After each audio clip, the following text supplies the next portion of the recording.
Hey guys, it's Drew from the Diving Locker. Today in the video I want to talk about how to properly set up your tank for side mount. Last video we actually went through how to size your harness, where to put your D-rings, and how to start adjusting things for your first couple of dives, and where to go from there. So today I want to talk about how that works with the tanks and how you're going to start to set things up, where you put the bolt snaps and the bands, you know, how different size bolt snaps are going to affect where the tanks sit and all that kind of stuff, so that you can then use that and go and start putting your gear together for your dives.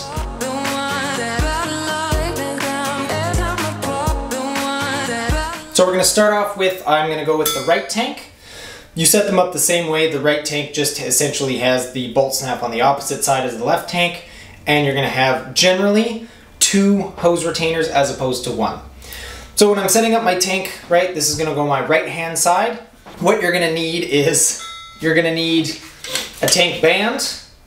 You can either go with a regular cam band. This is going to come, you can get them straight off of a back mount BCD, or you can order them separately as is, or you can get one of these kind of hose clamps to go around. The benefit to this one is it's a lot more streamlined. It's really small. So let's say you own your own tanks or anything like that, you can adjust this, but you do need a tool to change it. So if you don't have a screwdriver or a socket wrench, it's going to make it a little bit more difficult at a dive site if you want to adjust things, whereas this one you can take it on and off really easily. So I'm going to show you how to set this one up.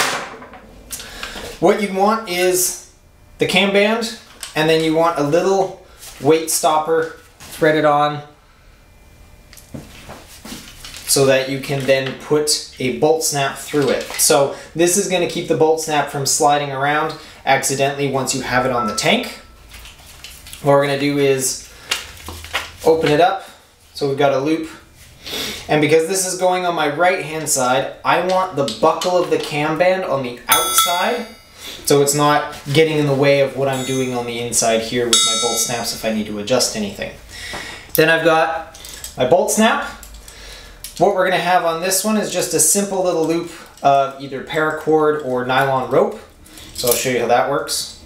We've got just a standard little loop like that, and then the eye of the bolt snap, you're going to go straight through, and you're going to just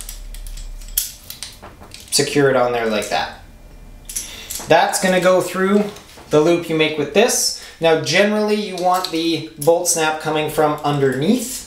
You can have it going over the top, although I've tried it and I don't see any benefit of doing that. So you just thread it through here, and then you tighten it up so it doesn't go anywhere. That way, even if the tank band comes loose or is a little bit loose in general, your bolt snap's not going to slide around, it's not going to move or potentially fall off, it just stays exactly where it is. Right, and now I have it on this side, so the buckle's away from me, so it's not getting caught in where I need to be working with the bolt snap. And we're just going to start to slide this down. Now the trick is getting it in the right spot. The lower down you go, it's actually going to start to keep the tank more in line. It's not going to let the bottom end float up as much. But then the problem is, if you don't have a very long torso, it's going to start to push the tank farther and farther up until it gets in the way of your arm. So there's a magical sweet spot in there you have to find, and everyone's different.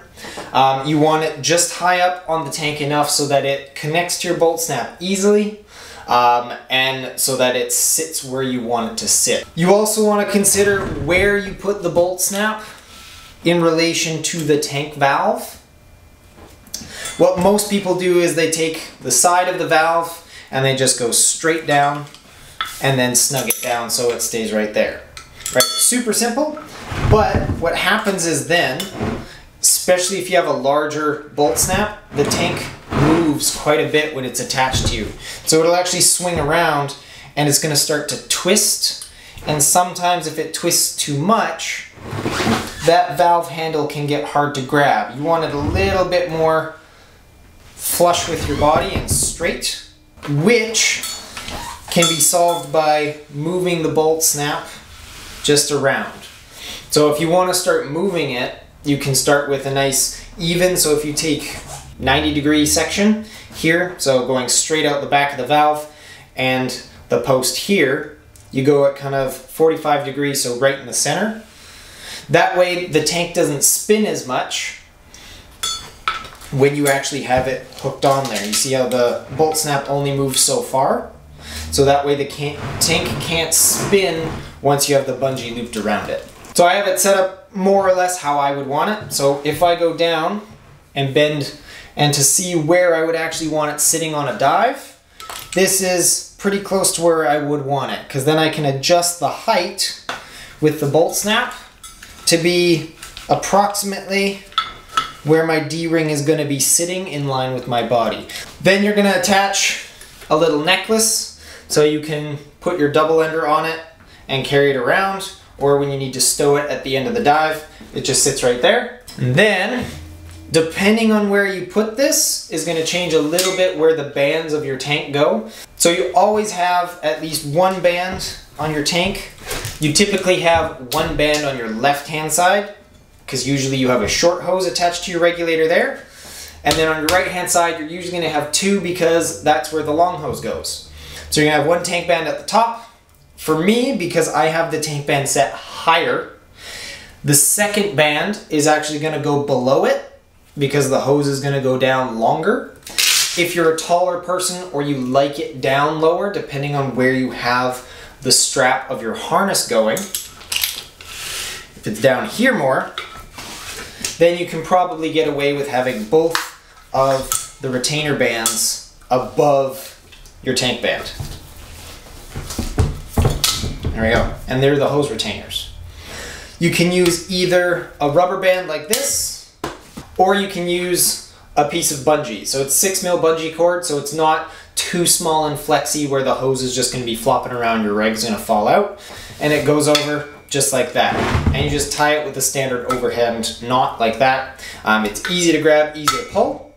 The downside to using the bungee is sometimes if you pull on the hose, if it catches weird, it'll actually just roll off. And it's a little bit easier for this to slip off, whereas the rubber tank retainers or hose retainers, they don't do that. But the downside is you usually have to put a tab on them, especially if you're wearing dry gloves, because they're hard to grab. And they're a little bit more prone to ripping. So you can get nicks in there and then eventually they'll just spontaneously explode.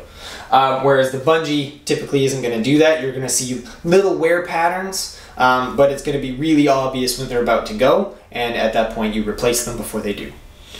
So let's talk about how the tank and your setup is going to start to work with the BCD and how you can start to size it with that. Last week we talked about how everything works, how to adjust your D-rings and everything like that. So as you can see, this is kind of the basic setup here, right? We've got my right hand tank. It's going to have 2 retainer bands on it for my longer hose, if that's the setup you're using. And then I've got my left hand tank here with 1 retainer for the shorter hose. Again, if that's the setup you're using, you're going to add essentially 1 retainer if you're going to be going with a 2 short hose setup where it's 1 meter hoses on each side, so you can donate whatever you're breathing from. Or if you're going with the short hose on the left side and the long hose on the right hand side, this is what it's going to be looking like. You can see how those are going to go together, right? So you've got the bungee that stretches around both tanks, and then you've got your bolt snaps that are going to connect to your waistband on your harness and your D-rings on the front here. So remember, when you're putting your tanks together for side mount, especially when you're learning, you're going to be doing a lot of adjusting, right? There's no one way to do it that I've found that works best for everyone. Everyone's got their own personal preferences, how they like their tanks to sit. Some like them forward and a little bit higher. Other people like me like them farther back and a little bit behind. Some people like them twisted so that the handles are more pointing backwards. Other people like them completely flat or somewhere in between. And everything you do on the tank and the BCD is going to adjust where your tanks sit. So as you move the D-rings around, forwards and back, that's going to change how the tank sits in your body line. How big the bolt snap is going to change how far back it moves. Where you have the band on the tank as well is going to change that, right? So maybe you were on a dive and the tank was up behind you too much, even at the end of the dive as you moved it. You could move the tank band down. You could change where the bolt snap is. You could also change where the D-ring is or the size of your D-ring. There's a lot of different solutions to your problems, so you have to be a little bit more creative and think about what the problem is and how to potentially solve it, and then just play around. So once you've got the basic setup, that's when you start having fun on your dives, is when you can start adjusting it, playing around with it, seeing what does work, seeing what doesn't work, and then hopefully you can figure out the best option for you. So that's going to do it for this week's video on how to set up and adjust your side mount tanks. Hopefully you enjoyed it. If you have any comments for us, please leave them in the comments section so we can look forward to making another video. We got lots of other ideas, but if you have any suggestions, please let us know. You can subscribe, follow us on Instagram, and we will see you guys in the next video.